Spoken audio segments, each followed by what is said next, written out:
नमस्कार, मैं धीरेन्द्र और आप देख रहे हैं मिरर मीडिया। स्वागत है आपका जोहार झारखंड में। एक नजर बढ़ते हैं अब तक की सुर्खियों पर। जीएसटी स्लैब में ऐतिहासिक बदलाव, 12% और 28% स्लैब हुए खत्म। रांची में व्यापारियों ने फैसले का किया स्वागत।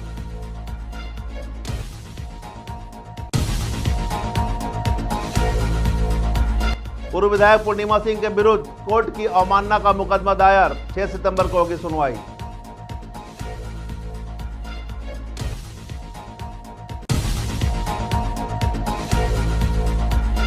धनबाद में आकाशीय बिजली का कहर, 2 युवकों की बिजली की चपेट में आने से हुई दर्दनाक मौत से पसरा मातम।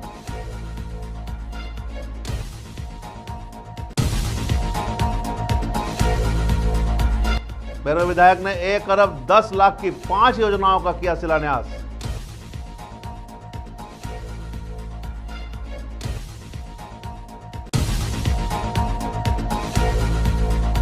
और धनबाद डीआरएम अखिलेश मिश्रा ने हजारीबाग टाउन रेलवे स्टेशन का किया निरीक्षण, कार्य में तेजी लाने के दिए निर्देश।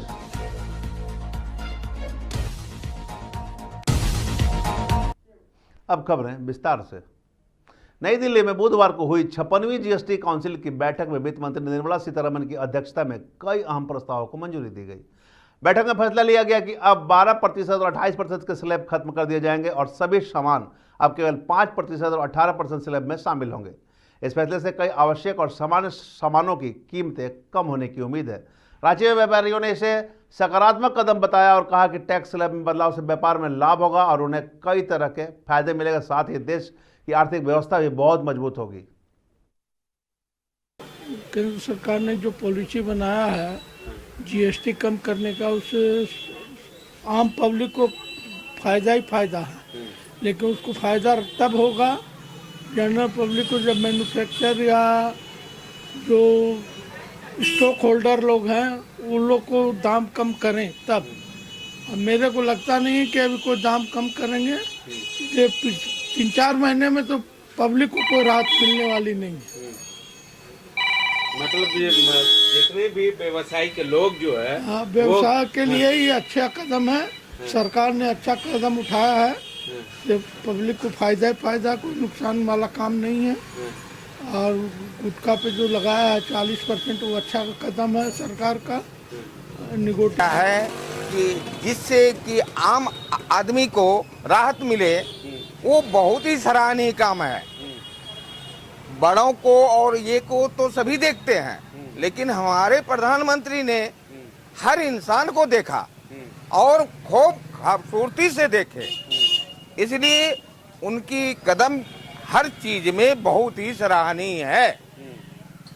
क्या कहेंगे? ज़्यादा राहत मिलेगी और सबसे अच्छी बात है लग्जरी आइटम में टैक्स बढ़ाना और तंबाकू, शराब, ये सब में टैक्स बढ़ाना, ये उससे भी अच्छी बात है, ताकि हम जनता हाँ उससे दूर रहे, नशा मुक्त रहे।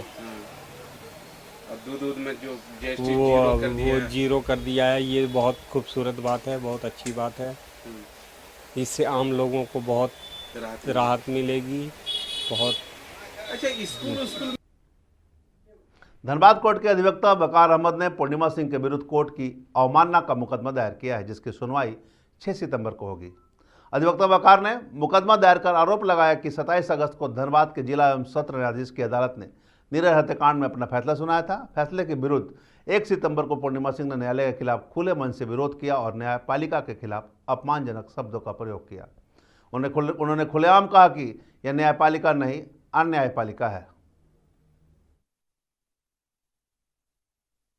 नीरज सिंह हत्याकांड में फैसला आया। फैसला आने के बाद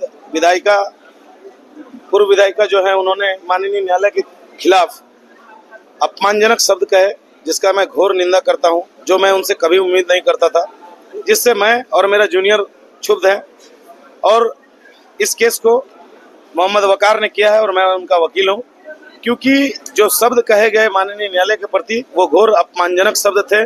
उनके द्वारा यह कहा गया है कि चश्मा बढ़वा ले, चश्मा का पावर बढ़वा ले, या फिर न्यायपालिका नहीं अन्यायपालिका है। तो उनका इस प्रकार का शब्द कहने से समाज में एक ऐसा मैसेज जाएगा कि लोगों का न्यायपालिका से विश्वास उठ जाएगा।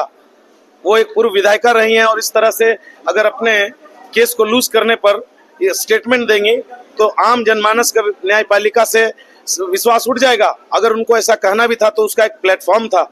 उनको इस चिट्ठी के पत्र के माध्यम से माननीय रजिस्ट्रार जनरल और माननीय मुख्य न्यायाधीश सुप्रीम कोर्ट को लिखना चाहिए था। वो भी अपने वकील से सारा बिंदुओं पे सलाह लेते हुए कि हाँ इस बिंदु पर उनका ये कमी है, जिससे मुझे ये ऐसा एहसास होता है कि जज द्वारा पक्षपाती किया गया है।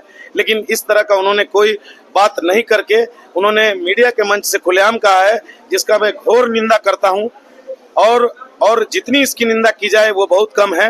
अगर ये अपने बयान से वापस नहीं लेती हैं, अदालत के खिलाफ जो न्यायाधीश के खिलाफ इन्होंने बयान दिया है उस बयान को वापस नहीं लेती है तो ये लड़ाई हम लड़ेंगे, आगे तक लड़ेंगे। जुडिशरी से इस तरह का बयान देना, इस तरह से जजेस के खिलाफ बोलना, न्यायालय के खिलाफ बोलना, इसलिए इसकी लड़ाई लड़ेंगे, आगे तक लड़ेंगे।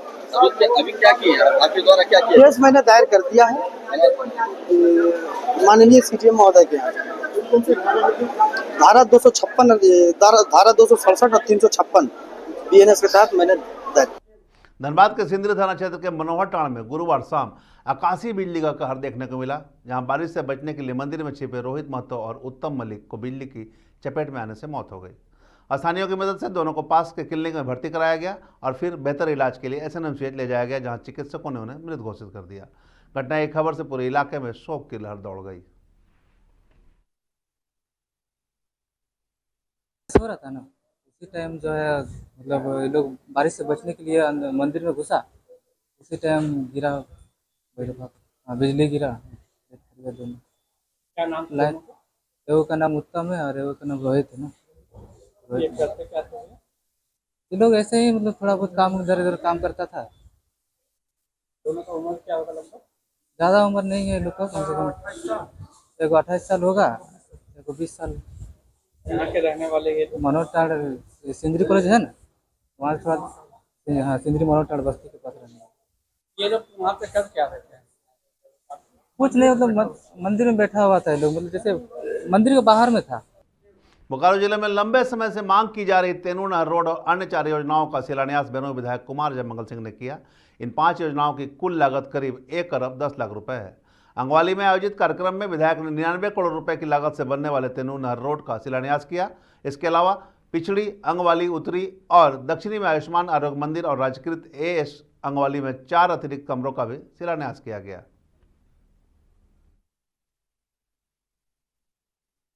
जो मिडिल स्कूल है उसमें 4 कमरे का निर्माण जो 36 लाख के लागत से, दूसरा सामुदायिक भवन का रिपेयरिंग है और तीसरा एक आरोग्य केंद्र उसका है। फिर एक आपको पिछड़ी में है रिपेयरिंग है और बाउंड्री वॉल है, वहाँ पे सामुदायिक केंद्र का बाउंड्री वॉल है।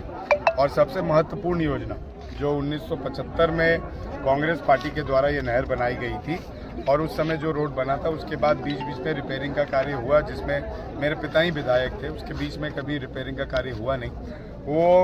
वो रोड जो 12 फीट थी उसको हम लोग ने 18 फीट चौड़ीकरण के साथ टोटल 99 करोड़ की लागत से ये रोड बनने जा रहा है। जो तेनूघाट धनबाद रेल मंडल के डीआरएम अखिलेश मिश्रा ने गुरुवार को हजारीबाग टाउन रेलवे स्टेशन का निरीक्षण किया। उन्होंने स्टेशन परिसर में चल रहे कोचिंग कॉम्प्लेक्स और यार्ड निर्माण का जायजा लिया और अधिकारियों को कार्य में तेजी लाने के निर्देश दिए। डीआरएम ने कहा कि कोचिंग कॉम्प्लेक्स और यार्ड बन जाने के बाद लंबी दूरी की ट्रेन हजारीबाग से चलाई जा सकेगी। उन्होंने हजारीबाग वासियों को दिल्ली, कोलकाता और अन्य शहरों के लिए सीधी ट्रेन की मांग पर जल्द यह सुविधा शुरू करने के आश्वासन दिए। द्वारा है इसमें प्रोग्रेस जो है और आगे का जो प्लानिंग करनी है उसको देखने के लिए आए थे। पूरी टीम आएगी जिससे कि प्लानिंग आगे, क्योंकि बारिशें भी खत्म हो रही है और काम अब जोर पकड़ेगा, इस तरह से उसको ऑप्टिमाइज कर सकें, जल्दी से जल्दी काम कर सकें, उसके लिए देखने आए। हजारीबाग कनेक्टिविटी के लिए क्या किया जा रहा है, क्या प्रस्ताव? अभी सबसे बड़ा प्रस्ताव तो आपका जो पारित हुआ है वो कोडरमा से हरिकटा जो लाइन डबलिंग है, हजारीबाग के थ्रू निकल रही है वो लाइन, तो वो डबलिंग लाइन जो है वही आपका सबसे बड़ा असर आने वाला है। जैसे कहा जाता है यहाँ का पब्लिक लोग का यही आवाज़ है कि यहाँ सिर्फ टॉयलेट हो जाता है और आम आदमी के लिए कोई सुविधा ज़्यादा नहीं है। तो इसमें क्या कहें? न्यूनतम जरूरत है, न्यूनतम जरूरत पूरी नहीं हो रही है। देखिए जो साइंसेस हमारे पास है डिवीजन लेवल पे तो वही ऑपरेट करेंगे जो साइंसेस है। अभी तो जो है हमारे पास जो लाइन एक सिंगल लाइन है जिसके ऊपर फैसिलिटीज़ हैं और जो डबल लाइन आ रही है उसके साथ फैसिलिटीज़ और भी आएंगी, तो जैसे जैसे आ रही है वो मिलती रहेंगी। लेकिन कोयला के अलावा आप देखिए गाड़ियाँ तो चल रही हैं, अभी भी चल रही है और आप इस लाइन पर देखिए वंदे भारत भी चल रही है। बाघमारा के एकड़ा वासुदेवपुर के ग्रामीणों ने पानी, बिजली और धूल की समस्या को लेकर वासुदेवपुर कोयले प्रबंधन के खिलाफ जमकर नारेबाजी की। ग्रामीणों का आरोप है कि कोयला खदानों से उड़ने वाले धूल कणों से प्रदूषण बढ़ रहा है और बिजली की समस्या ही बनी हुई है। ग्रामीणों का कहना है कि बिजली अक्सर 20-20 घंटे तक कटी रहती है। आंदोलन उग्र होता देख परियोजना पदाधिकारी ने ग्रामीणों को जल्द से जल्द उनकी समस्याओं का समाधान करने का आश्वासन दिया, जिसके बाद ग्रामीण शांत हुए।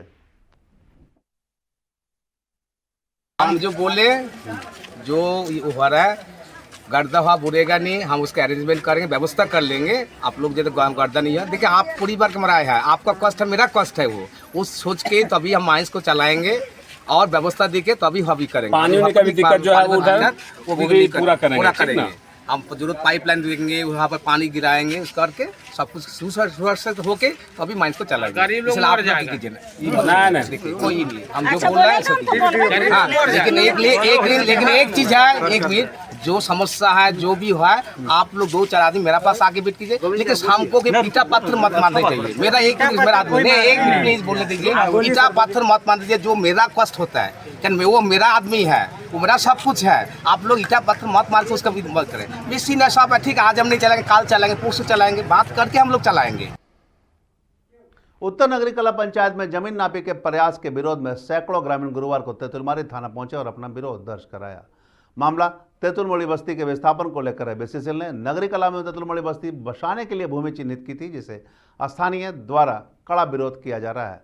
गुरुवार को बीसीसीएल की टीम भूमि नापने के लिए आई, लेकिन ग्रामीणों ने इसका विरोध किया। स्थिति इतनी बिगड़ गई, ग्रामीण न्याय की गुहार लगाने के लिए थाने तक पहुंच गए। खेती भी है, उसी से हम लोग खाते हैं, पालन पोषण करते हैं, हम लोग का जीवन रहता है, तो उसी से जीवित है। जमीन लेने कौन आया था? कौन आया था जमीन लेने?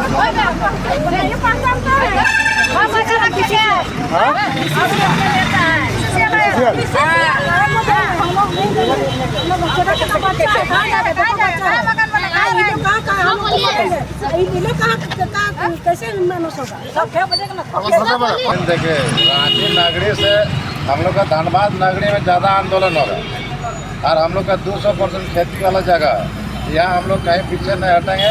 हम लोग माँ माटी का लड़ाई के लिए हम लोग पीछे कहीं नहीं रहेंगे। ये हम लोग का पैतृक संपत्ति है और इसलिए मान सम्मान की बात है। और हम लोग यहाँ नौकरी चाकरी का चक्कर में नहीं, हम लोग खेतीहार है, खेती करेंगे, उसी से हम लोग का गुजर होता है। और रांची टीम से ज़्यादा धनबाद में सड़क सुरक्षा के नियमों का पालन करने और उसके सुनिश्चित करने के लिए यातायात पुलिस का अभियान लगातार जारी है। गुरुवार को मेमको मोड़ पर विशेष वाहन जांच अभियान चलाया गया, जिसके तहत बिना हेलमेट, बिना लाइसेंस, बिना सीट बेल्ट वाले वाहनों के खिलाफ सख्त कार्रवाई करते हुए जुर्माना वसूले गए।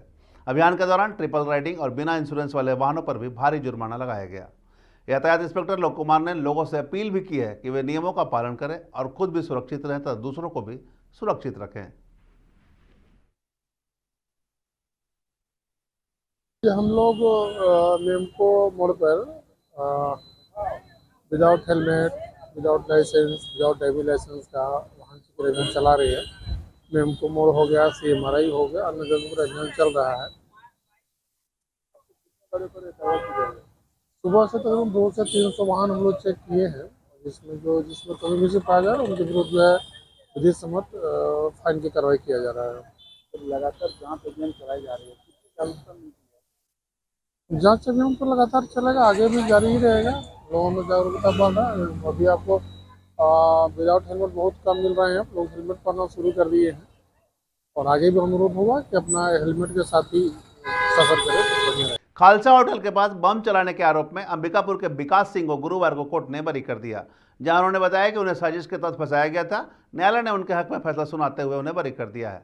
बता दें कि रंगदारी के लिए खालसा होटल में बम मारने के 2 वर्ष पुराने मामले की सुनवाई 18 मई को जिला एवं सत्र न्यायाधीश राकेश कुमार की अदालत में अंबिकापुर निवासी विकास सिंह का सफाई बयान दर्ज किया गया था, जहां आंदोलन को दिए बयान में विकास सिंह ने खुद को निर्दोष बताया था और कहा था कि घटना के संबंध में उन्हें कोई जानकारी नहीं है, जिसके बाद अदालत ने बचाव पक्ष के अधिवक्ता जया कुमार को बहस करने का निर्देश देते हुए 16 जून 2025 की तारीख निर्धारित कर दी थी।